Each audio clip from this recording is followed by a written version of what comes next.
As I mentioned in my last video, we're taking some time off from racing to try and get some projects done around the house. Vicky's been working on her flower beds and for the first time in 30 years drove a tractor, while Wyatt isn't even 2 years old and he's already been driving an excavator. Anyway, while Vicky's working on her flower beds, I'm trying to finish a project that I started about 2 months ago. I was having some dirt hauled in and dumped, but we had to stop due to the rain. But this week it looks like we've got 3 days of sunshine. All right guys, so I'm posted up back here in the excavator. I'm just sitting here waiting on the first truck to show up this morning. I've got 2 trucks headed to me right now. Once the first 2 trucks get in and out, they're going to start putting more trucks on me. I'll have 6 total by the second round of deliveries this morning, so we'll see how this goes. Minutes later, the first 2 dump trucks pulled in the driveway and prepared to back down alongside my shop across the creek and dump their loads off where I can spread them out using my mini excavator, my skid steer, or my dad's John Deere 40 crawler. The only problem is this machine was never intended to be used to push dirt. It was built to pull sprayer equipment through orchards, and so the transmission is geared for that application. First gear is way too low to push dirt, second is a little too fast, and reverse is painfully slow if you have to back up more than about 20 feet.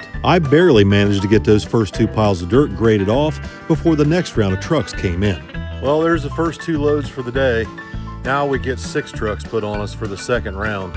So I'm going to be a busy boy here in a little bit. The construction site these guys are hauling from is about 30 minutes from my shop. It only takes about 15 minutes for these trucks to get loaded. So if there aren't any delays, there's going to be non-stop truck traffic through here all day long.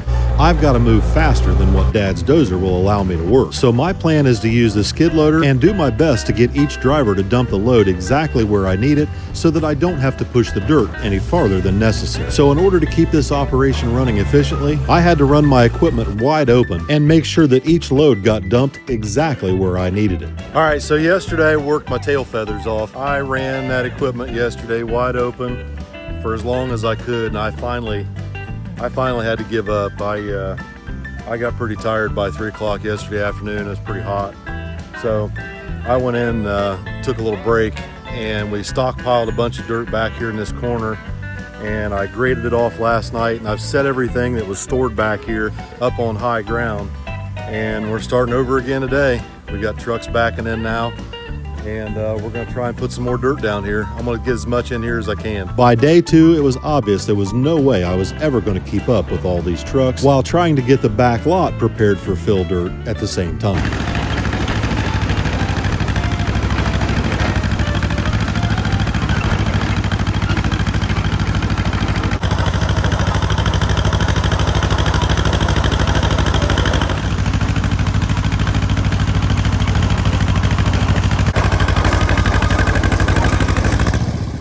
What are you doing? Well, this corner of the lot right here is really low where we park the trailers, and I'd like to bring that up, I don't know, maybe 3 or 4 feet. But the problem is there's a lot of limestone already here that I don't want to bury.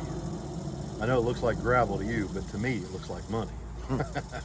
So I want to shove all this limestone from this corner up here into a pile so that we can put dirt down there, and then I can use the John Deere and the grade box to take that stuff and drag back over top of it so we're not parking in the mud if it rains, you know what I mean? Yeah. But I was working yesterday non-stop. I mean, I run myself ragged trying to keep up with them 6 trucks yesterday. So far, I've only seen 1 or 2, maybe 3 different trucks today. So I don't know. I don't think they've got as many trucks on me today, but I'm just gonna start letting them dump back there, and I called into a rental place. I'm just gonna rent a big dozer because this thing is not the ticket. Not for doing that much work, you know. Little jobs like this, like shoving this stone up out of there, that's fine. But my God, that back there, I ran this, the excavator, and the skid loader wide open yesterday for about 8 hours and barely kept up. So I'm feeling it today. But we're making good progress. I've brought that up back there quite a bit, and it's looking pretty good. We're gonna have some more room. Getting there. For trucks and trailers and just everything that's going on around here. We're always needing someplace else to park something. So that's what we're doing. Eventually, I had to move this old 71 Chevy pickup from the back lot up in front of the garage to make room for the dirt that's being hauled in. If I had to guess, there's about 20 tons of dirt loaded on each one of these 6-axle dump trucks. And once you get more than 1 or 2 piles set close together, it takes a pretty serious machine with some serious horsepower to move that much dirt at one time. So I focused my attention on trying to save as much of this limestone as I could out behind my shop, while these guys were dumping dirt out back. The last 3 or 4 loads that came in, I had them dump right behind the shop. That way I wouldn't have to carry it a bucket load at a time or reload it on another truck and carry it up behind the shop where I needed it. And as for a machine to push those piles of dirt out back, it came in the form of a John Deere 650K, which will make short work of these 3 or 4 piles behind the shop, as well as the 16 or 18 loads of dirt I've got piled up out back. But I've got to get to work pretty quick because I've only got this dozer rented for 1 day. The rental on a dozer this size is about $1,000 for every 8 hours. So it's important not to waste any time on the hour meter and try to be as efficient with the machine as you possibly can be, which basically means that I'm going to be running this thing wide open and pushing as much dirt with it as quickly as I possibly can to ensure that I don't have to pay a rental for another 8 hours. Thankfully, I didn't have any problems with the machine and I managed to get all my work done in a timely fashion. All right, so I've got this part of it roughed in halfway decent. It's not anywhere near perfect. It's not really finished or anything like that, but I've just got it roughed in. Next thing I need to do is move all that equipment that's sitting up here on that hill and set it back over here where it was to get it out of the way so I can tear that pile of dirt apart over there and start using it to backfill over here where the bridge crossing is, or the creek crossing. And I might try and knock down some of them dead trees right there and get them out of the way. That's been an eyesore and a mess and kind of a dangerous situation for a while. Once I had all my dozer work finished, I needed to run up to Bob's and grab the John Deere and bring it back to do some finish grading work, as well as use the box grader to pick up any rocks or debris that were laying out in the dirt and drag all of it over to a spoil pile at one end of the lot. I typically use all the big rocks and the debris for backfill along the creek. Large rocks and pieces of broken concrete tend to be excellent materials to use along creek banks to help stop erosion. Anyway, I had everything pretty well finished up by sunset that evening. Well, I'm so thankful to have this done. It's been a little difficult, not bad, but a little stressful. You know, when you're doing something like this and you've got these trucks backing in here and they have to drive over top of their own fill material, the material they're bringing in, you have to really watch close because sometimes there's little pieces of concrete with rebar and stuff like that mixed in, and most of this was just really nice topsoil. But Jesus, the neighbor's dog, he's over here hanging out with me. But some of this stuff has a little bit of rebar in it. Not a lot, just a little bit. Just every once in a while you'll have one little tiny piece of concrete with a piece of rebar in it or something. And so you have to really watch when you're putting that stuff in here, because if it pokes up through a tire or something and you get one of these loaded dump trucks sitting on its belly back here with a flat tire, that can put a stop to the whole thing. And you know, this is weather dependent work, and the weather we've had here lately, you never know one day to the next what's going to happen. So I was just trying to be really careful as I was, you know, grading this stuff out, that if I saw a little piece of rebar or something, I would, you know, come back and pluck it out with the excavator, or, you know, make sure that I push it out of the way and bury it someplace really deep where it wouldn't hurt anything. So it feels good to be back out here working and doing the kind of work that I used to do. You know, I thought this was my calling for the longest time. I thought this is what God put me on earth to do. Push dirt, you know, dig ditches, fix drainage problems, and I loved it. I really did. I had some of the best people that you could have possibly learned from to teach me. My dad and Thomas R. Dixon. I miss him, but I miss those times and working with Roger Dorsey and some of the old timers in town that I used to visit and see. And you know, that was my thing. That's what I lived at every day, and I really miss it. but it was really hard on my body. It's hard on my back, my legs, my everything, and very stressful. Anybody that has their own business knows what I'm saying there. It's stressful. I really miss doing this kind of work. I'm glad this is done though. I'm glad I got it finished. I'm glad that I've still got my equipment. I'm glad my dad has that little crawler, although I didn't use it a whole lot, but there were elements of this project that it was really handy to have, and it doesn't cost anything. Like that dozer that I rented was $1,500 for one day, delivered and picked up, and that doesn't include the fuel that I used, which I need to go get fuel and fill it up, or they charge you extra for that. But you know, having my John Deere and my excavator, my skid loader, and Dad's little crawler, having all that stuff here makes it possible to do something like this and not have a lot of money out in it. And of course, you know, little stuff like saving that limestone I cut out with the crawler, you know, 22 ton of 304s or 411 limestone, that's $700 or $800 now. And so, you know, there's little ways that you can, you know, save yourself some money, but just the fact that we've got the equipment to do stuff like this when I need to, and I can go up and help Bob, and makes me feel better about my situation, because I don't really like the idea of being semi-famous. You know, I really miss the days where life was much more simple, although a lot more stressful and hard on my body, but I miss those days. And I think it's really easy for somebody to lose themselves pretty quick on YouTube if you don't really know what real work is, or if you didn't come from that background. I think it's pretty easy to get wrapped up in the internet, I guess. But I still remember, I still love it, I still want to do it when I can, but I'm just, I don't know, I guess I'm just kind of rambling. Jimmy might call this a rambletron, but anyway, I got this done, and I'm thankful that I got it done, thankful that I'm able to do it. And tomorrow's a new day. We got Denny's Camaro in here in the shop. I'm going to film some on it tomorrow.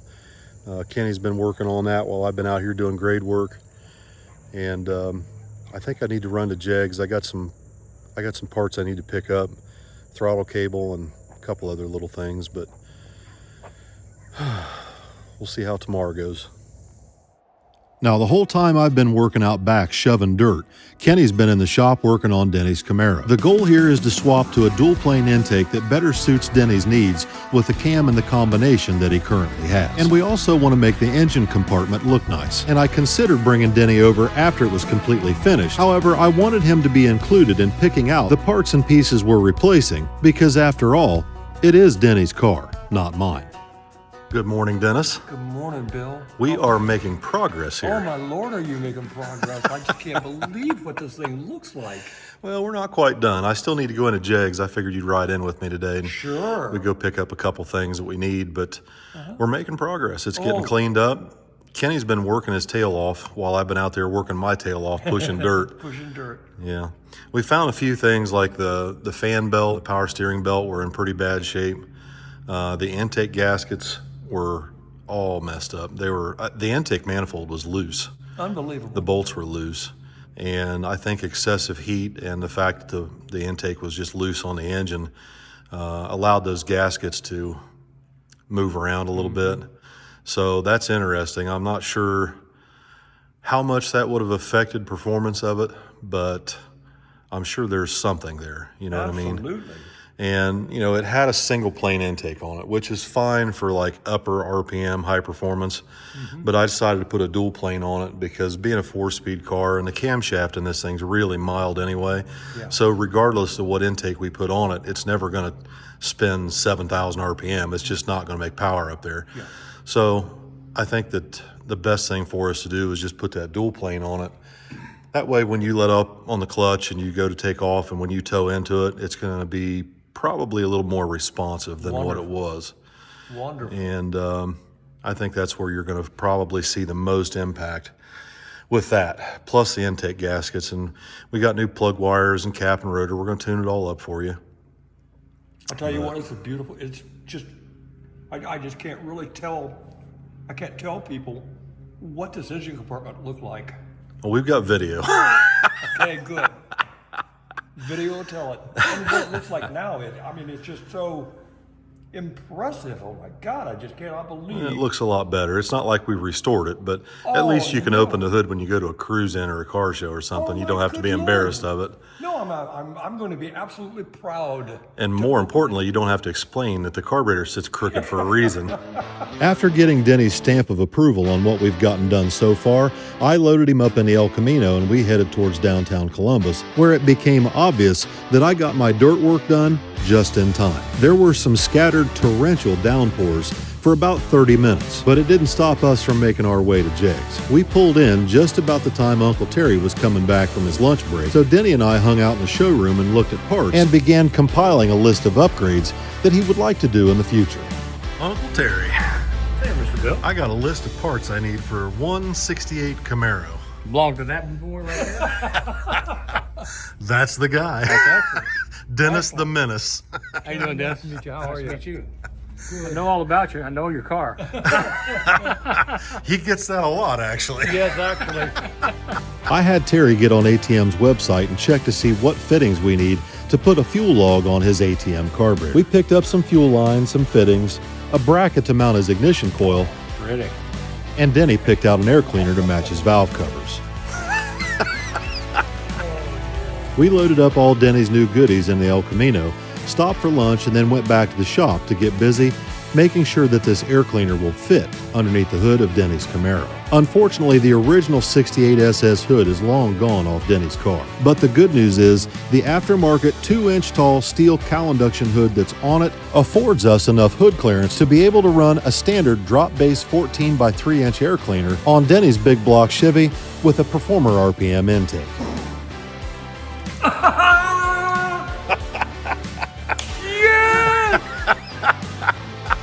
It fits, Dennis the Menace. Damn. Just barely. Didn't it? Just barely. That's all it takes. It's just barely. Denny fell in love with that air cleaner when he saw it. He was scared to death he wasn't going to be able to use it when we got back to the shop. And although his air cleaner fit, the bad news is the weather went to crap. So Denny went back home for the night thinking we wouldn't have the car out on the street until tomorrow. So Kenny and I went ahead and finished the car up.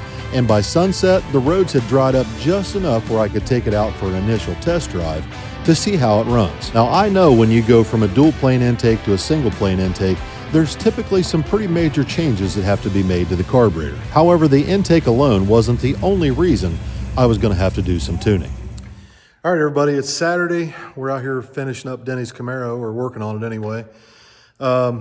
So last night we fired this thing up and I drove it up the road a few times just to do an initial test drive. And it was extremely rich at idle and just off idle. Part throttle cruise was just blatantly rich. And I think the reason was, well, I know the reason was because this thing evidently had such serious vacuum leaks with the old intake on it and the gaskets and the condition they were in, that the idle mixture screws had been turned way out to cover up for the vacuum leak. And so the car ran okay that way. I mean, I guess I tuned around something I didn't realize I was tuning around, but when we put the new intake on and set the carburetor on and fired it up, it was just terribly rich. So I had to take a lot of fuel away from the idle mixture settings, and that really kind of opened up a lean spot in the transition between part throttle and wide open. So I went into Jeg's here a little bit ago and picked up some new power valves. This carburetor had a 6.5 power valve in the front, and I replaced it with a 9.5. That is a massive swing. And the reason I did that is because this is a relatively large engine. We're not sure what it is. It's either a 396 or a 454 with a relatively small carburetor, a 750.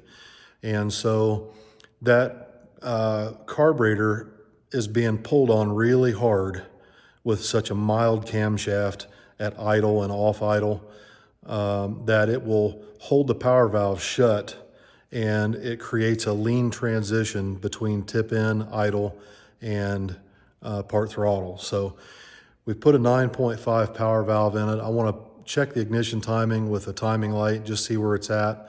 But last night the roads were so wet that we couldn't really drive it very well.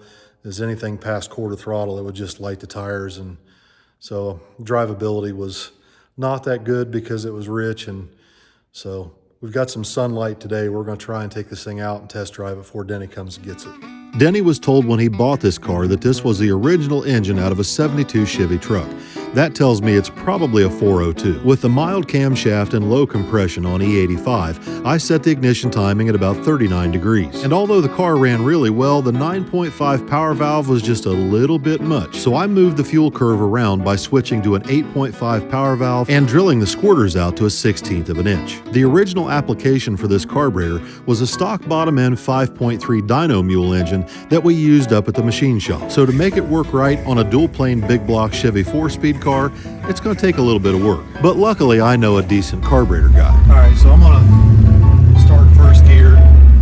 Just going to bring it up to about 2,000, and I'm just going to snap the throttle on it and go through the gears and see if it stumbles or what it does. Okay. You ready? Yep. Here we go.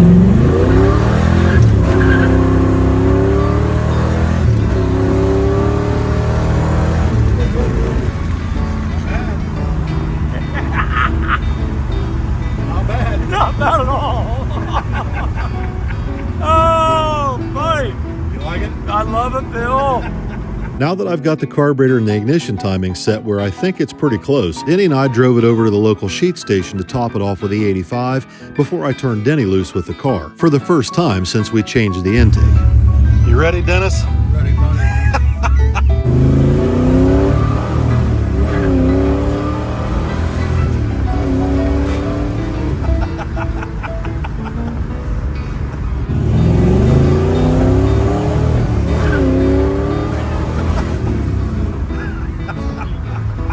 The Performer RPM dual plane intake is definitely a better match for the camshaft and the current combination that Denny's using, and the overall drivability is much better. Well, Dennis, Yes, sir. your car is back. My car is back. It's running so strong. My God, thank you so much, Bill. You're very welcome. You know, Now, the seriously. one thing I do want to do, I still want to put a clutch in this thing because it chatters. Yeah. When it gets hot and you let up on the clutch in first gear, it chatters really bad. Yep. I hate that. I I do can't too. stand it. I do too. I don't even like the idea of you driving it with it like that. I can't stand driving it. I don't even want you driving it that way. So I had a friend of mine reach out to me and offered to sponsor a clutch for this car.